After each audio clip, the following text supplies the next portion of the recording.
இவ்ளோ ஜரிகை எல்லாம் வெள்ளி. பா நல்லா இருக்கு. பரவாயில்லடி, உன்கிட்ட எதுவுமே கேட்காம உன் விருப்பத்தை தெரிஞ்சுக்காம உன் மாமியார் வாங்கி அனுப்பியிருந்தாலும் உனக்கு எவ்வளவு பொருத்தமா அனுப்பியிருக்காங்க பாத்தியா? உனக்கு இந்த புடவை கலர் பிடிச்சிருக்குல்ல? ரொம்பவே பிடிச்சிருக்குமா.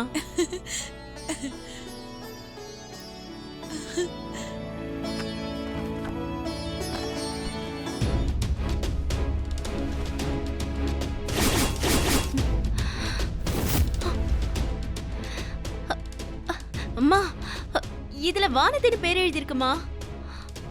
வானதியா? புடவைய காட்டு.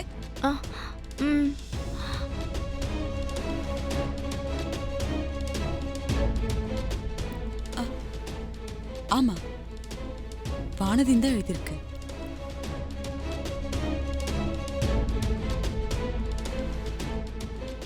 நிச்சயதார்த்த புடவையில அவ பேர் எதுக்கு எழுதிருக்காங்க?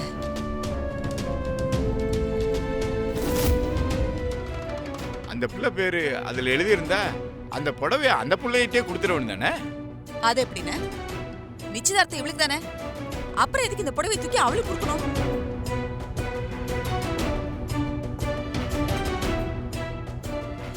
ஆர்த்தி, மத்த புடவை என்ன எழுதிருக்கு பாரு.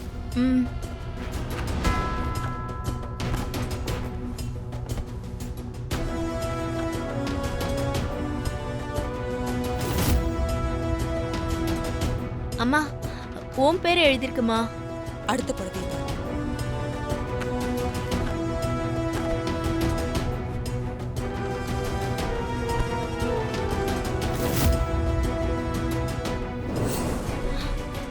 இதுல தாமா என் பேர் எழுதிருக்கு.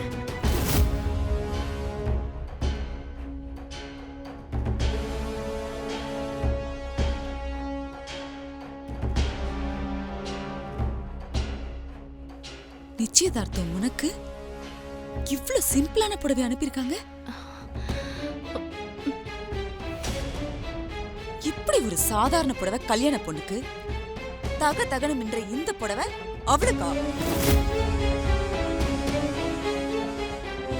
அப்படித்தானமா ராஜேஸ்வரி அம்மா அனுப்பிச்சிருக்காங்க. அதுக்காக கல்யாண பொண்ணுக்கு ஒரு நல்ல புடவை கூட இல்லனா எப்படி? ஏமா அமுதா, நான் ஒன்னு சொன்னா தப்பா எடுத்துக்க மாட்டீங்களா? என்ன? எனக்கு தெரிஞ்சு நிச்சயதார்த்த புடவையில பேர் மாத்தி எழுதி கொடுக்குற அளவுக்கு ராஜேஸ்வரி அம்மா ஒண்ணு அவ்வளவு கவனக்குறைவான ஆள் இல்லை.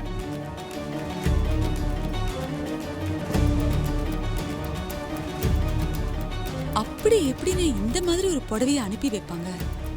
மாறியெல்லாம் வரலம்மா. யார் யாருக்கு என்னென்ன புடவை வரணுமோ அதுதான் சரியா வந்திருக்கு. நீங்க மட்டும் வானதிக்குன்னு அனுப்புன புடவைய ஆர்த்திக்கு மாத்தி கொடுத்தீங்க, அப்புறம் எல்லாமே மாறி போயிடும். ஐயோ, அப்படின்னா இப்ப என்னதானே பண்றது? ராஜேஸ்வரி அம்மா யார் யாருக்கு எந்தெந்த புடவை அனுப்புனாங்களோ அத அவங்க கிட்டே கொடுத்துட வேண்டியதானே? வானதி, அம்மாடி வானதி. அம்மா,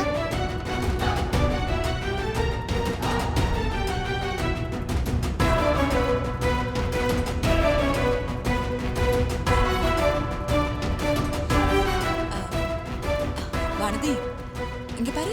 சம்மந்தி அம்மா ஆர்த்தி நிச்சயதார்த்தத்துக்காக நம்ம எல்லாருக்கும் புடவை ட்ரெஸ்லாம் அனுப்பியிருக்காங்க. இந்த புடவையை உனக்காக அனுப்பியிருக்காங்க, வாங்கிக்க. ராஜேஸ்வரி அம்மா சொன்ன பிங்க் கலர் புடவை எனக்கா என்ன? என்னங்க என்ன பாத்துட்டு இருக்கீங்க? உங்க கையால வானதி கொடுங்க, ரொம்ப சந்தோஷப்படுவா. இந்தம்மா.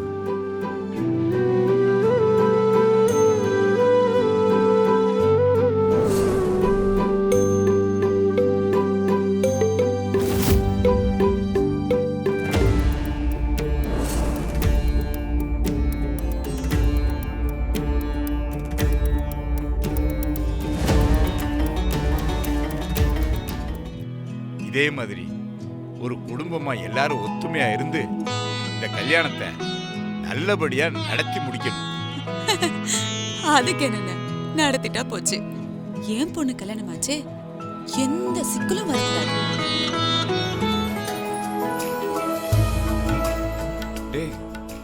ஆஃபீஸ் கிளம்ப இருந்தவங்க சம்மந்தமே இல்லாமல் இங்கே எதுக்கடா கூப்பிட்டு உட்கார வச்சிருக்க? எல்லாம் ஒரு முக்கியமான விஷயமா தானே. ஒரு 5 மினிட்ஸ் எனக்காக வெயிட் பண்ண மாட்டியா? எனக்கு வெயிட் பண்ணுறதுல பிரச்சனை இல்லைடா. ஆனால் ஆஃபீஸில் அம்மா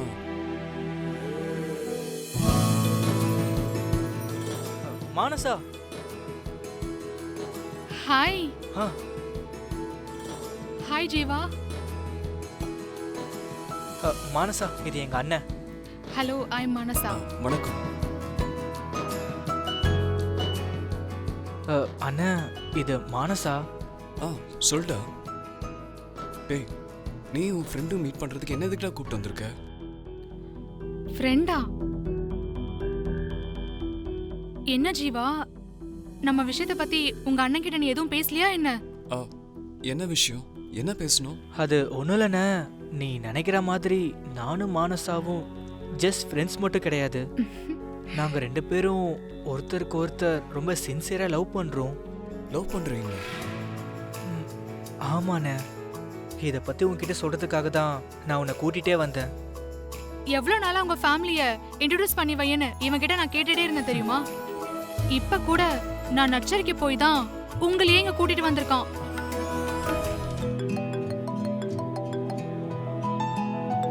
ஜீவா, ஒரு இம்பார்ட்டன்ட் கால் வருது, நான் போய் பேசிட்டு வந்துடுறேன். Okay. சாரி.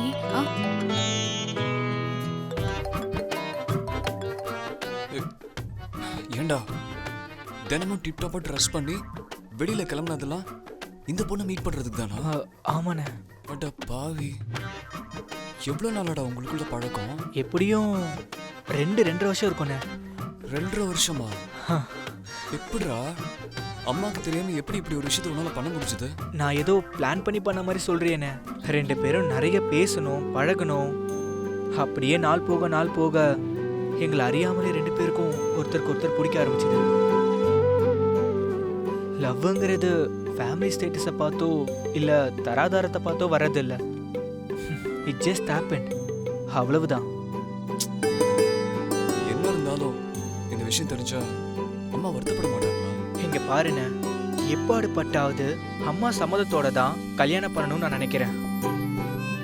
எனக்கு ரொம்ப பிடிச்ச பொண்ணை என் லைஃப் பார்ட்னர் ஆக்கிக்கணும்னு நினைக்கிறதுல என்ன தப்பு இருக்கு சொல்லு? இதுக்கு ஏன் அவங்க வருத்தப்படணும்?